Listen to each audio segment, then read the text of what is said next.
ডালিয়ার পায়েসের জন্য আমি ডালিয়া নিয়েছি, ঘি নিয়েছি, ছোট এলাচ নিয়েছি, কাজু বাদাম নিয়েছি, কিশমিশ নিয়েছি, 1 কেজি দুধ নিয়েছি, এখানে চিনি নিয়েছি। আমার কড়াইটা গরম হয়ে গেছে, এবার ঘিটা দিয়ে দেবো। আমি ডালিয়াটা ধুয়ে নিয়েছি, ধুয়ে এবার ভেজে নেব, একটু ভেজে নেব।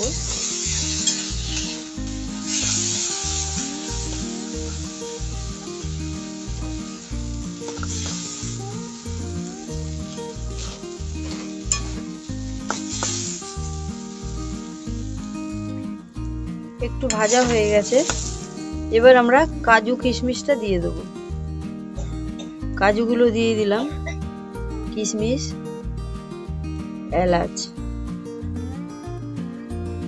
এবার এটাকে একটু নেড়ে চেড়ে নেব।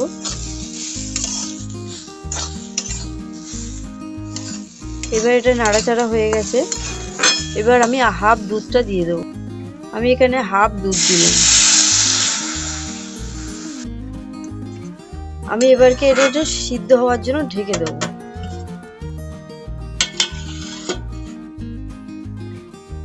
ঢাকাটা তুলে নিলাম।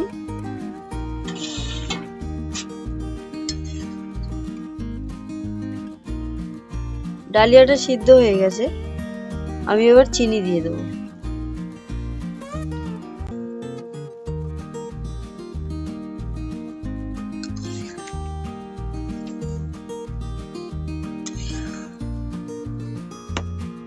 এবার যে বাকি দুধটা ছিল সেই দুধটা দিয়ে দেবো।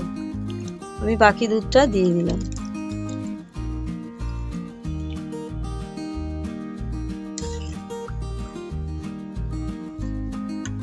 আমি এই পায়েসটাতে চিনির ব্যবহার করেছি, আপনারা চাইলে নোলের গুড় বা পাটালির ব্যবহার করতে পারেন।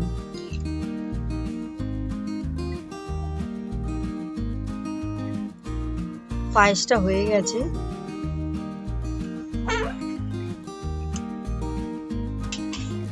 এবার একটু ঘি দিয়ে দেবো।